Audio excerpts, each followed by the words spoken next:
Good morning, good afternoon. Welcome to Building an AI-Based Application, hosted and powered by Award Solutions. My name is Reece. I'm one of the subject matter experts at Award Solutions. I'd like to welcome you to this webinar. A little bit about Award Solutions. We've been a company for 23 years, and our focus has been the telecom industry. Over the past few years, we've branched into looking at some advanced technology like artificial intelligence, as well as 5G, network virtualization, containerization, and automation. The goal of Award Solutions is to help our partners move from move from kind of initial technologies like chipset vendors and into deploying it in service providers and application providers. One of the other things that Award Solutions does is we do host the AI and Telecom Meetup. That meetup is the third Monday of every month, and it is now being hosted online.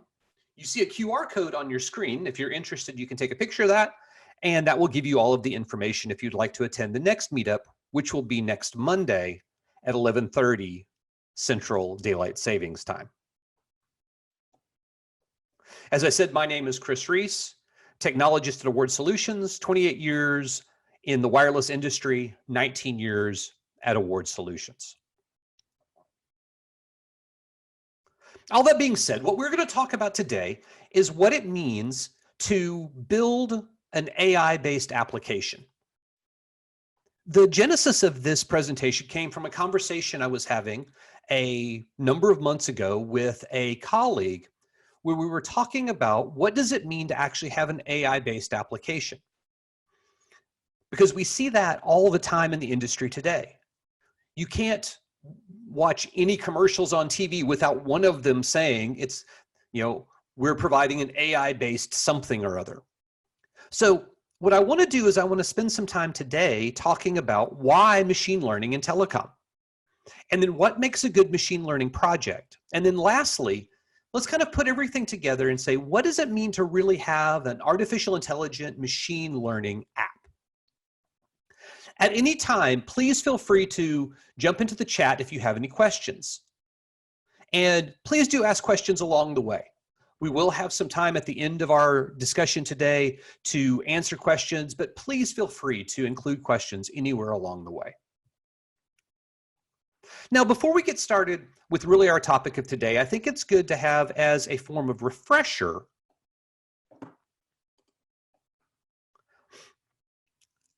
what is the overall AI and machine learning lifecycle. So in this, I have the AI and automation lifecycle. And what I like to do is I like to start over here in the left-hand side. And what that is the data collection, which is critically important for any machine learning project. Before you can do anything, you're going to have a large amount of data so that you can learn from it. Now, you may gather that data from looking at equipment within your network, counters, logs, social media posts, in the case of image recognition, pictures, but I need a large amount of data. I'll then create a model to solve some problem associated with that data. I want to be able to make some kind of a prediction, and I want to learn how to make that prediction.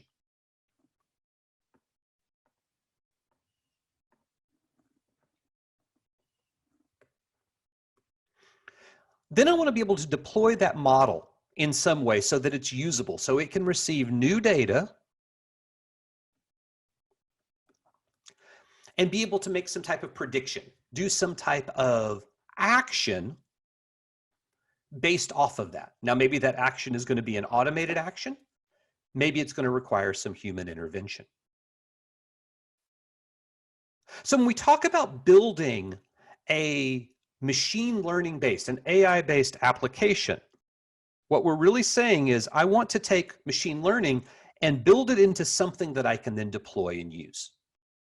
My favorite example is one that most of us use on a fairly regular basis, and that is the smartphone camera on our smartphone.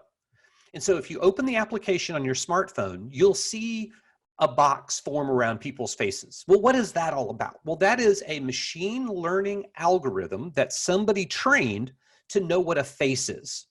What does a face look like? And then what they've done is they've built that into the app. So now that we can identify what a face is, we can do things like autofocus based off of that face. So we had the training of a model based off of data, and then we had the deployment, which was really in that smartphone app.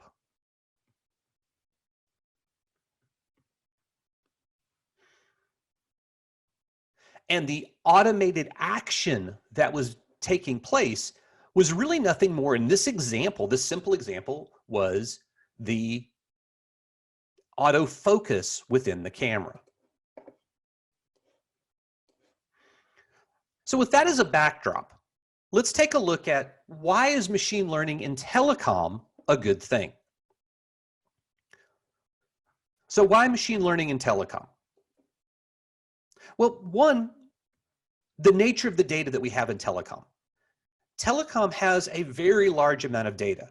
And as a matter of fact, over the last 30 years of my career, the amount of data has gone up, but really the amount of information that we use from that data hasn't been able to keep up with it. Let me give you an example. Prior to coming to Award Solutions, I was senior manager of the core network system engineering team, focused on wireless products. And we would do capacity planning of the Nortel equipment, but we would use a fraction of the equipment, or the fraction of the information the equipment provided. We would be able to get spreadsheet after spreadsheet after spreadsheet of data, but we were only using a small percentage of it because we had to understand what algorithms we needed to use. We didn't have the sophistication of the machine learning algorithms that we have today. But now, what we want to do is we want to take more and more information into account. So it may be logs, it may be call detailed records, alarms, network traffic. Maybe it's things related to social media. If you think about this from the perspective of a cable company, if I could monitor social media and you start to see that a number of people within the same geographical area are reporting some type of complaint, maybe that's pointing to a problem that you don't even realize based off of the alarms and the logs. Counters and APIs could be in data, as well as just the customer support tickets themselves.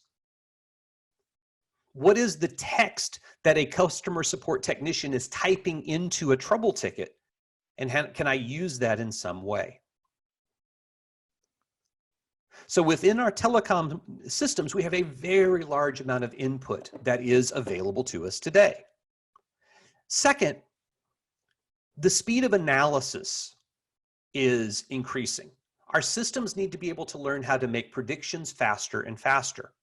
We need to be able to make real-time decisions. We need to be able to take a much larger amount of data into account. I can't just look at the 3 or 4 KPIs that I've designed like I used to. I need to take a lot more data into account.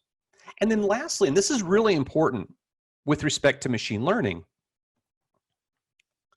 there is no finite set of rules that describe everything. If there was, I wouldn't need all of this sophistication. I could just program my device to have whatever those rules are, and then not worry about trying to learn anything from all of this data. And lastly, data is changing every day. And if you're not aware of that, look at what's happened over the last 30 days around the world. The way that we live our life right now is completely different than the way we lived our lives 6 weeks ago. And the way data is changing has been just amazing. Now, and that's not to say it wasn't changing before. It's been changing for years and years. The amount of data that we have available to us, the amount of information, the way we're using technology. But we can see one event drastically changing the way we operate. How do we take that into account with our planning? How do we take that into account when we're trying to do any type of analysis? So the way I like to think about the last two things that we just talked about is the nature of the data and the speed of the analysis. Those are requirements. Those are things that we need to take into account. And you can take any project that you're working on, you can take any scenario that you're dealing with, and you could probably apply these two factors, the speed of analysis and the nature of data, as key challenges that you're facing today. But there's a couple of things that we need to look at as well, and that is the fact that we have some key enablers that are helping us do things that we didn't have available to us a decade or so ago. We have better machine learning tools and libraries. Whether that is some off-the-shelf tool, like something that Microsoft would provide, something that Google would provide, H2O, deep cognition, or if it's just libraries and you wanting to build your own tool using TensorFlow and Keras, the libraries are getting better and better on a daily basis. On top of that, our hardware is getting faster and faster. The implementation of GPU, NVIDIA's graphical processing units, or TPU, Google's tensor processing units, are enhancing our CPUs and allowing us to do more and more things faster and faster. And if you're interested in GPUs in more detail, go look at NVIDIA's websites. They have a lot of talks that were going to be at this year's GPU Technology Conference, GTC, that are just online and are available for you. And they're very, very good. So the reason that machine learning is such a popular discussion today is really because of both the needs as well as these enablers.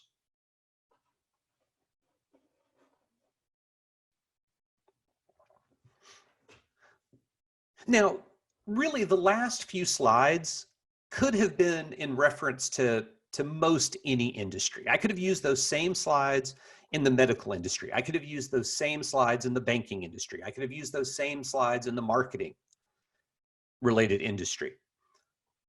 But when it comes to telecom, we've got one other thing that's happening today that is a very, very important thing to keep in mind. And that is the fact that we're starting to move things towards an intelligent edge. And let's talk about this for a second. We now have multiple cloud environments that we may need to use. We have an intelligent cloud, and so this could be public or this could be private. We have a 5G core network, and this is going to be on a cloud as well, and this could be a public cloud or a private cloud.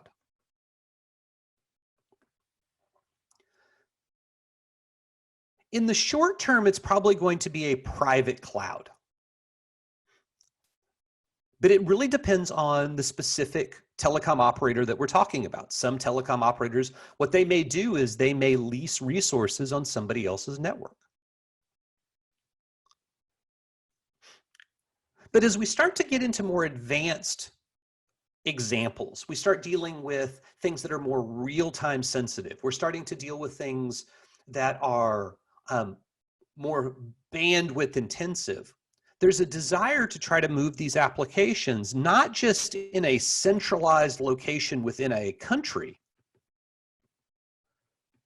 but as close to the edge as possible, as close to where the wireless devices are as possible. And that's really what we mean by the edge network. And so there's a desire to move more and more things there.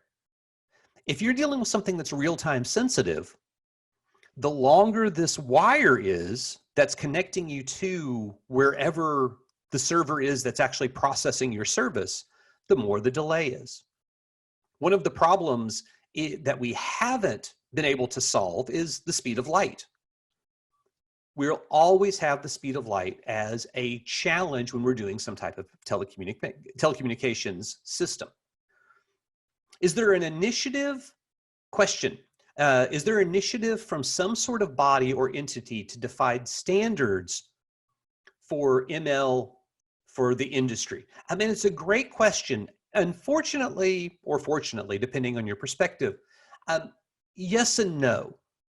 It really depends on what you mean by defining standards. And there's a couple of ways I could think about standards with respect to AI and machine learning. Most countries that I see in the Western world, at least, are starting to define how we're able to use artificial intelligence. They're trying to define some ethics. They're trying to define some usability studies. And really what they're focused on is more of how do I get the data and how do I use data? So there will be some type of legislation that will happen over time. Let me give you kind of a simple example. In the state of California, here in the United States, where I'm located, it is illegal to use face recognition software. They consider that a breach of privacy. So that would be an example of some type of government body-based standards. The second way that I can look at standards is, and I don't think that's really the heart of the question that you're asking, by the way. The second way is there is an organization that's looking at deploying something called a multi-access edge computing, or MEC. And this is actually ETSI that's defining this specification. So it's not so much defining AI per se, but it is defining the architecture so that you could use this for AI, right? So one is standards bodies, two is looking at things like ETSI to define kind of how the architecture, the hardware could be deployed. And the third example that I can think of kind of standards is really in how you build AI itself. And there's a number of different initiatives where people are trying to have more of not standards, but open source consortiums that are looking at trying to simplify that and kind of unify the way we look at machine learning. So Oculus is a Linux Foundation initiative on artificial intelligence. And their focus is really trying to come together as an industry and come up with example use cases and define approaches to solving those. But yeah, I don't think there's ever going to be a real standard per se. You may have a standard language, you may have a standard library, but I don't think you'll have a standard in the same way you have like a 5G standard. Does that make sense?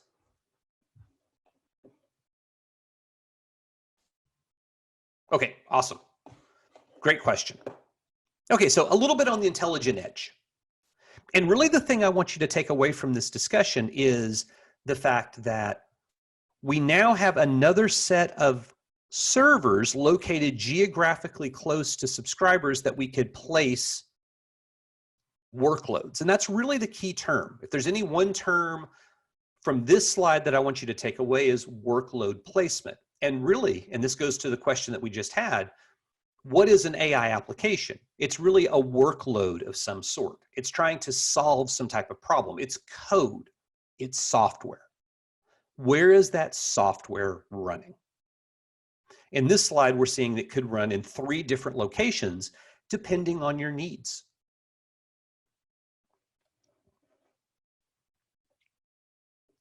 So we've talked a little bit about what is machine learning. Why is machine learning in telecom a good thing? And why now?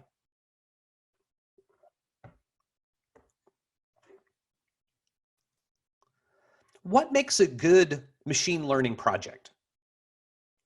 I have a number of people who come up to me and they say, I want to build a machine learning algorithm. I say, great, that's fantastic. What's the problem you want to solve? And they'll come to me and they'll say, I want to build a machine learning algorithm. I say, great, that doesn't really answer the question. You need to have a specific problem that you're trying to solve. The president of Award Solutions, Satyajit Doctor, one of the things he does on his own time is he mentors science fair students that are trying to go and get into science fair. His son was big into that when he was in high school. And so he invited me to speak to a couple of science fair students, and they had a great example of a machine learning project. They wanted to be able to identify cancer based off of medical images. So that was a good example of a project. It was very concrete, very hard, but very concrete. A question that just popped up in the chat. Is MEC a kind of virtual machine cloud? Yeah, you can think of that as that way. Let me jump over to here for a second. Let me draw a quick picture for you.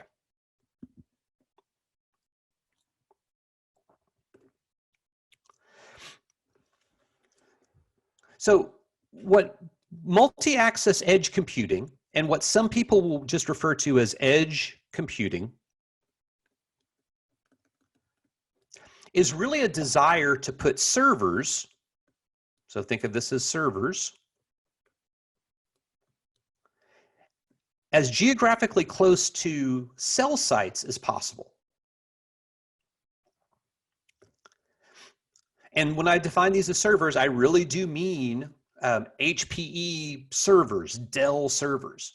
Now, both HPE and Dell, I'm more familiar with the HPE side, are very much trying to get into this multi-access edge computing environment. And so they've built form factors that are specific to this type of environment. They're smaller footprints. They may not require the air conditioning and the raised floor and the data center type environment. But yeah, just as you're saying, all MEC is really saying is I've got servers and I'm deploying them remotely. And so you could think of these as a number of little small clouds around the network. And that's fine, that's cool. The problem though, is now we have a new challenge, and that new challenge is, and let me kind of say I've got some type of a centralized cloud here as well. And so this is going to have a lot more servers. Now I've got a problem. And my problem is I've got a workload, I've got some software. Where do I place that? I could place it here, I could place it here, I could place it here. So now I need to deal with some type of workload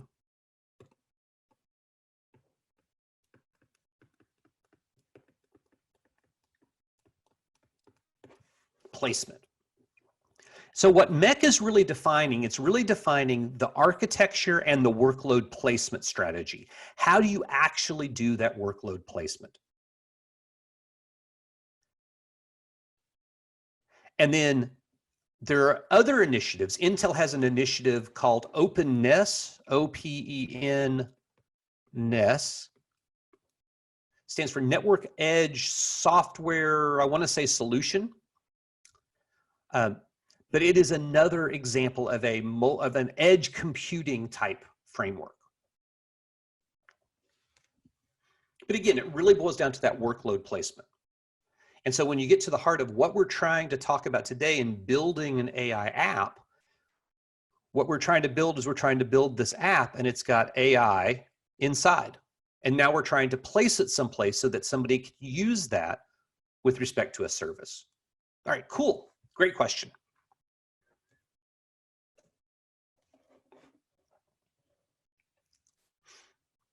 So what makes a good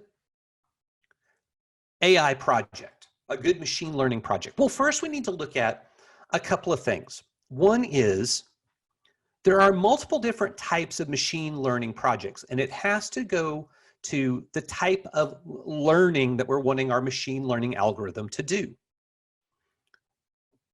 Probably 90% of the time is going to be something called supervised learning.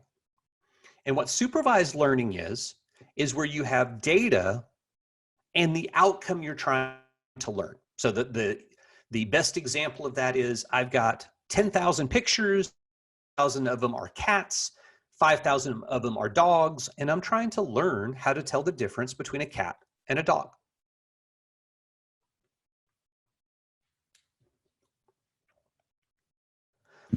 Unsupervised learning, which is probably around 5 to 10%. This is where we don't have an expected outcome. We don't know what we're trying to learn. And as the slide says, the model analyzes raw data and looks for patterns. One of the common uses for this is anomaly detection.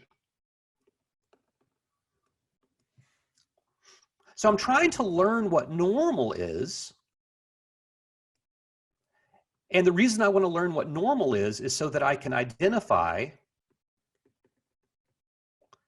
abnormal.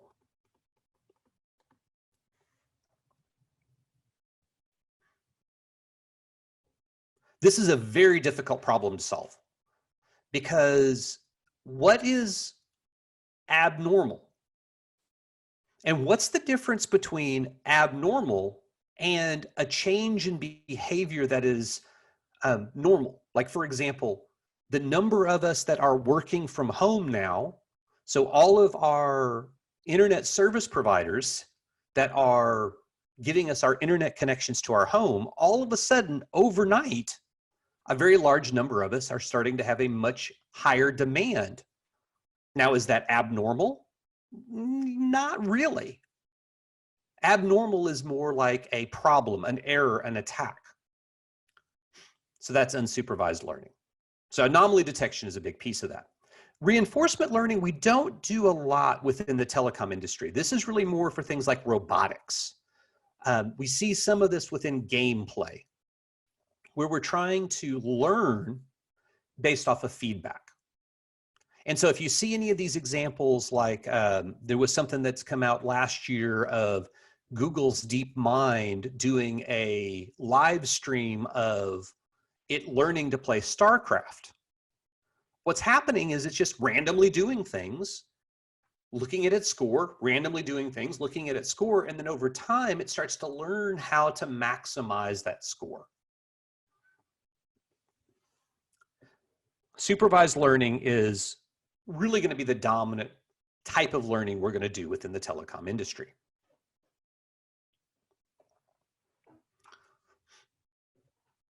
We'll need to be able to create a model. We'll need to have a large amount of input.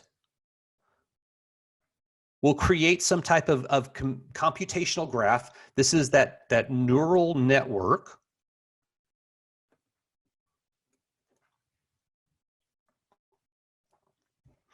We're going to create some type of supervised learning model, and the output is going to be a function. And what this function is going to be able to do is it's going to be able to take new data and give some type of prediction based off of the input data that we had over here. Okay, so we've learned how to make that prediction. I had 5,000 pictures of cats and 5,000 pictures of dogs. I learned how to tell the difference between a cat and a dog. I have a new picture. Now I'm going to say, is this a cat or is this a dog?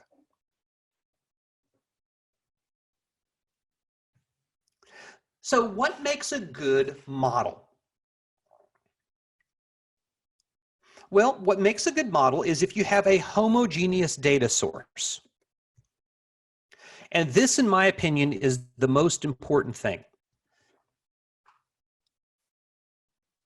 One of the key problems that we have within any industry is having data. Now, If you work for a telecom operator, you probably have a lot of data. You may not be using it all right now, but you probably have access to it. I don't work for a telecom provider. I work for an independent company. So for me, I have to get that data from someplace if I'm going to build a model. And getting that data is challenging. It's very, very challenging. On top of it, the data needs to be some homogeneous data source. It needs to have a large number of samples, and it needs to have a lot of features, and it needs to be representative. So let me give you kind of my favorite example. So there's 35 of us on this webinar today. And if I were to have some type of survey right now and fill out the survey to do whatever the type of problem we're trying to solve, and then I wanted to use that to train a model, would that give me good results? Well, no, it really wouldn't, for a couple of reasons. One, there's only 35 of us. That's not enough data samples. And on top of that, our backgrounds are probably pretty similar. If you're attending a webinar like this, you probably, one, have an interest in artificial intelligence, machine learning. Two, you're probably in a technical field of some sort. And three, you probably already have a job and understand quite a bit about telecommunications. So therefore, you're not a representative of a general population. So therefore, any assessments I make from us is probably not going to be the same assessment I would make if I looked at all of the people in the state of Texas, where I'm currently living, or all of the people in the United States. So it needs to be a homogeneous data source. It needs to have a lot of data, and it needs to be able to represent really the sample we're trying to predict from. I can't stress this one enough. Two, we need to have something to learn, and that goes back to what we were talking about before. What is the problem that you're trying to solve? I saw an example of someone who's trying to take IR images of equipment to learn how to identify, is there a problem with that equipment? Just is it hot? I saw an example of at Mobile World Congress a couple of years ago, where they were looking at taking a super fine reading of someone's forehead, so a picture, and it could look at the color of the forehead, and it was such a fine detail, it could tell you if you had a fever or not. So that's a specific problem. Coming up and saying, I've got a lot of data, if you don't have a problem to solve, then you have a challenge. What is it that you're trying to learn?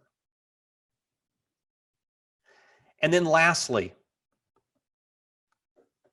is the problem going to be consistent over time?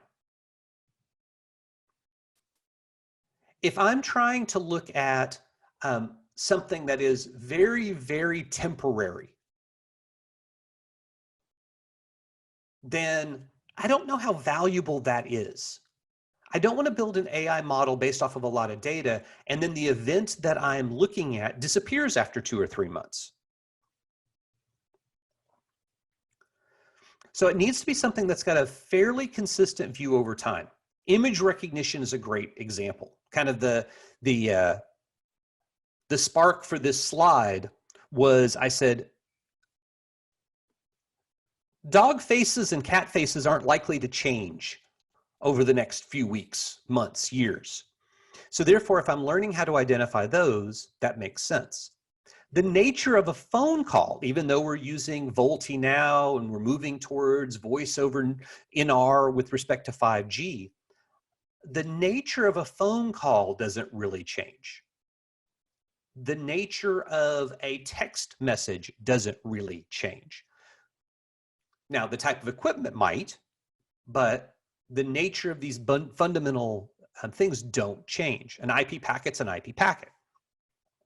So is that problem consistent over time? So these are things that make a good model. So if you're thinking about starting a model, this is a good reference point, a good thing for you to start to look at. Look at your data sources, look at what you're trying to learn, and make sure that it's something that's going to be consistent over time.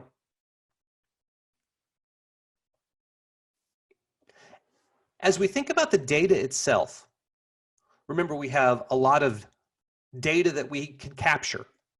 We have a diverse amount of data that we could get. We still are going to need to clean the data, and we need to provide some label. And when I talk about label, this is the cat versus dog in our example that we've been using so far.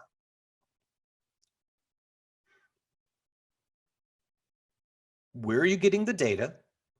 How diverse is the data? Cleaning is really nothing more than making sure you don't have bad data. What I mean by bad data isn't data that I don't like. It's not data that doesn't make me happy. Bad data is where I'm missing pieces of information, or I am, it's got corrupted, or I'm needing to convert it from words to numbers because I can't do math on words.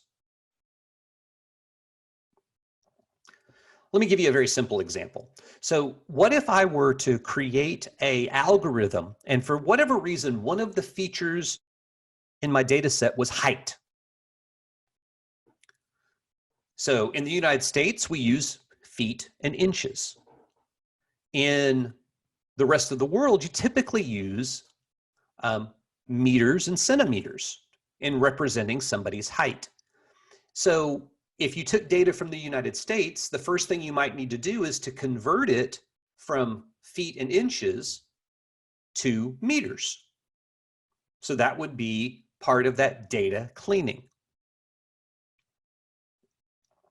I might have something based off of age. Well, I don't really care your specific age, but I might want to say, are you in your 20s versus 30s versus 40s versus 50s?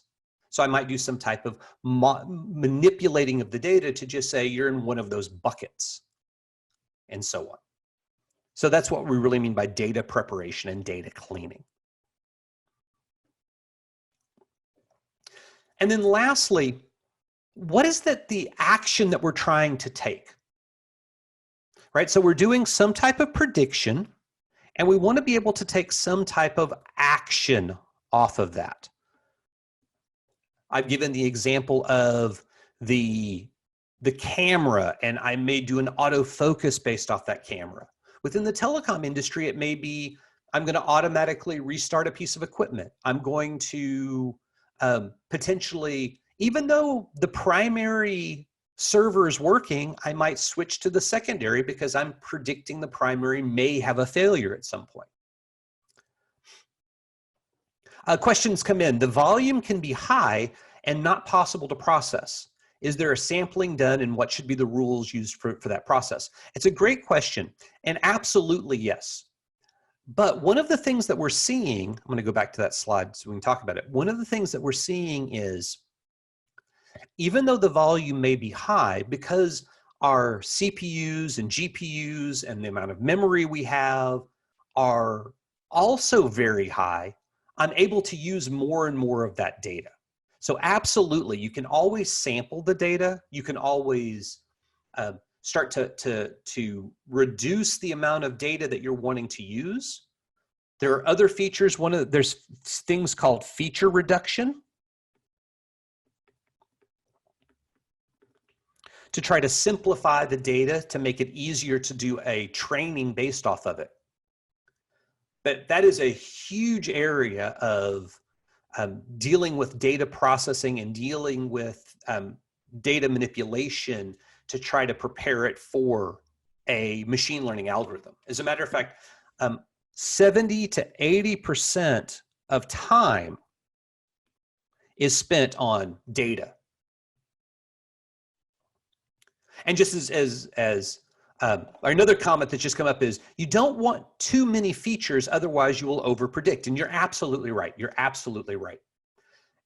This is a big challenge. Data is, and manipulating of the data and the collecting of the data, this is really where that domain expertise is coming in. So I've been in the telecom industry for 30 years. I understand telecom. I don't really understand a whole lot else. And so if you wanted me to build an AI algorithm within the telecom space, you and I could sit down and I could provide some insight into the data. I bring a domain expertise. If you and I wanted to sit down and talk about banking, I could help, but I don't really understand it that well. You want to talk about marketing, again, I could help, but I don't bring that data, that domain expertise. And so what we're starting to see in the industry is we're starting to see people wanting to learn these techniques that we're talking about with respect to building these AI models, because I can teach you AI, but it's harder to teach you the domain expertise.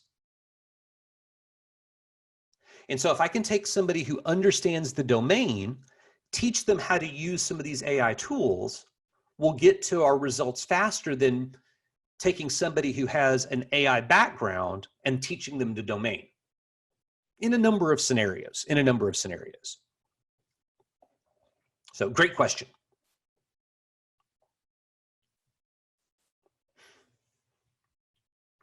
Another reason that we might want to focus on AI within the telecom industry is we're starting to see more and more devices, and the humans just can't manage them all.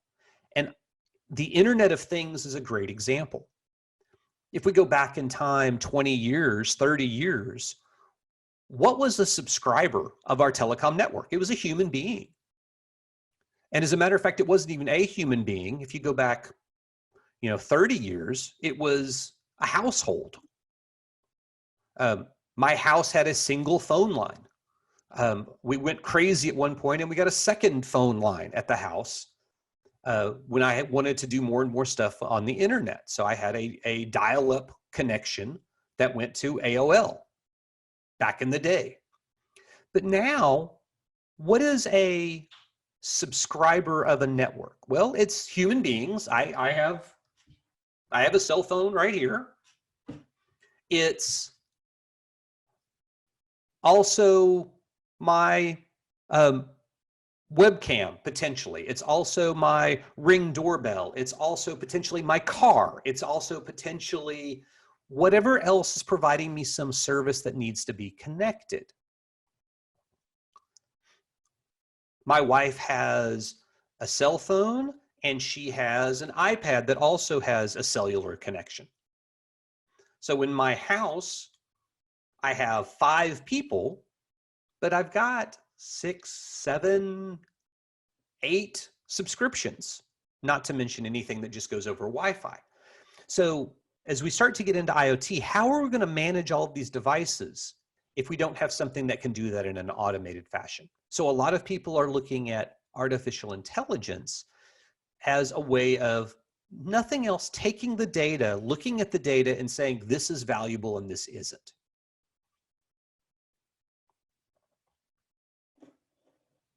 Okay. We talked about why machine learning is valuable. We've talked a little bit about what makes a good machine learning project. What I want to do now is I want to kind of pull all this together and let's talk about this from the perspective of what makes a good machine learning application. What makes a good service? And so we're going to look at this in kind of 2 perspectives. We're going to look at it from a machine learning model development perspective, and then we're going to look at taking that and putting that in an application. So you're a data scientist for the sake of this discussion, and what you're trying to do is you're trying to take a large amount of data, you're going to clean and transform that data, you're going to build a model and train it, you're going to test that model, and you're going to have some output. So the output, the end of this process, what you really have is you have a deployable model.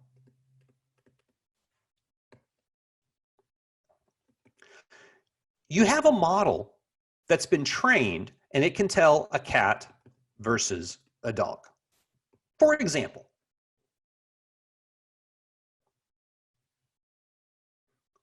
If you go onto the internet now, you'll see a number of applications that you could download, open source applications. And for example, there's one that will let you connect to a webcam.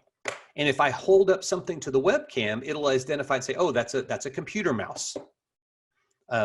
Or, that's a cup or whatever. Now, it doesn't do everything, but it does whatever it's learned to identify. So you can think of that application that I'm putting on my computer as that model that's been deployed. So that's a machine learning model deployment in action.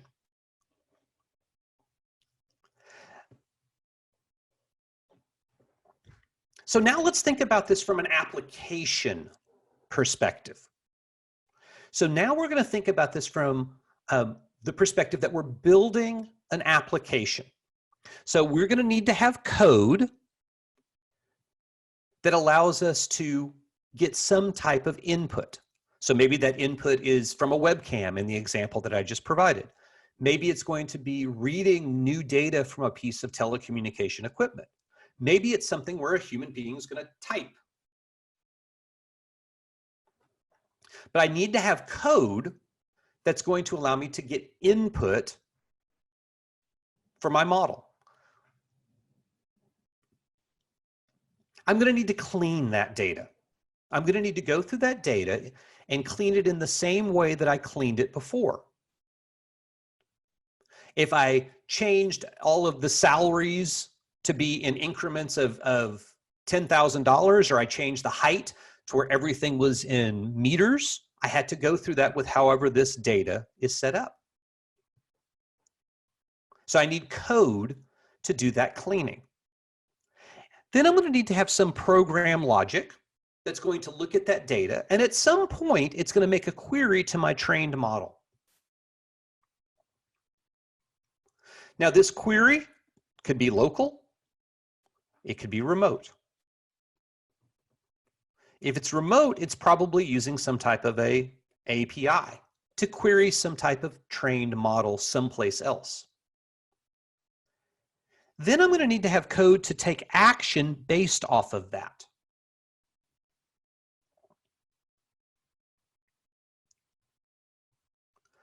Now, since we're going to do a good job of writing our application, we're going to use good programming techniques, and we're going to have logs. We're going to have management. We're going to be able to support patching. We're going to have comments in our code. We're going to do all of the overhead stuff that we need to do so that we have good, sustainable code. Now let's pause for a second.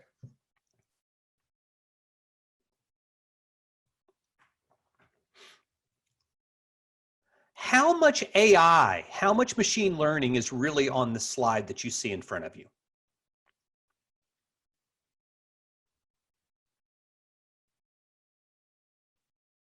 Really not a lot. Really, the only place that's doing any real machine learning is here.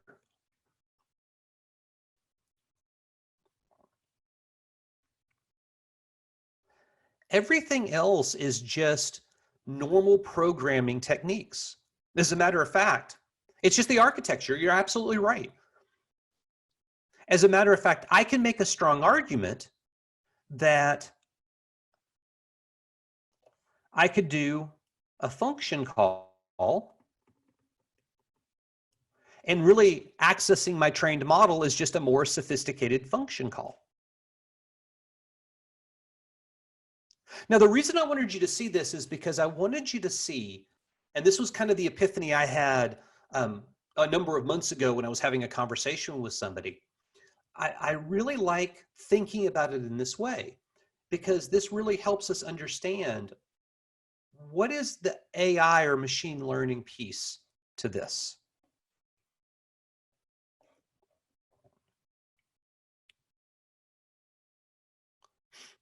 On the left was the training part. The right was really building the application, which was deploying. This would happen once or infrequently. And this would happen very, very often, right? I would use the model very, very often. Think about the fact, I love using the smartphone camera app, because how many times do you use that? Well, depending on who you are, you may use it, 5 times a day. You may use it, once a month. But you understand what I'm talking about. How often do you update it? How often do we put new code into our phone? That typically only happens when I do an update to my software. That happens fairly infrequently. Maybe once every couple of months, maybe. So you can see we're using the app a lot. We're training it very, very infrequently.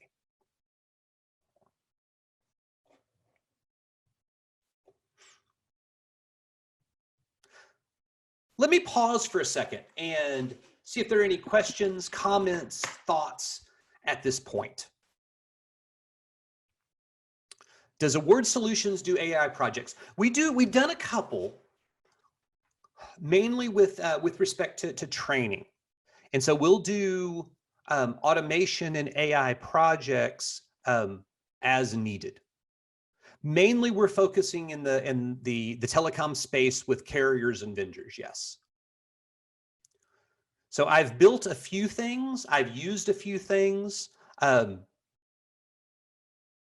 still trying to do more and more, still trying to learn more and more about this field.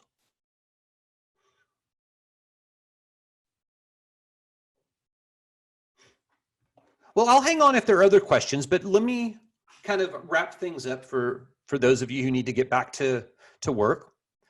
Please feel free to connect with us at Award Solutions. Here's a QR code for the Award Solutions LinkedIn.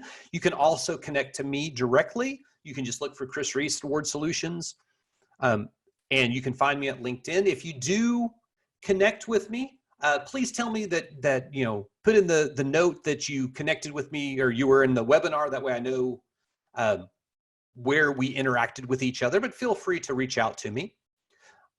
We are doing a special thank you for you spending time with us today.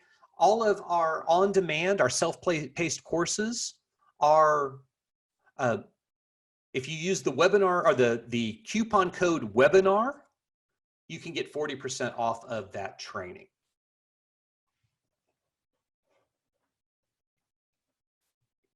And we have a number of different courses out there that you could use that coupon code. Probably the Welcome to AI, which is our self-paced learning on AI, is probably the best example of it. I want to thank you guys so much for your time. You will be getting an email with a link to a recording of this presentation, as well as the slide package that I presented. If you do have questions, please feel free to reach out to me via LinkedIn. And until next time, we're going to be doing another webinar in May, as well as the AI and Telecom Meetup next Monday. Feel free to find us on the Meetup app. And we're going to be talking a bit about generative adversarial networks, or GANs. But until next time, my name is Chris Reece, and I want to thank you very much. Take care and have a great rest of your day.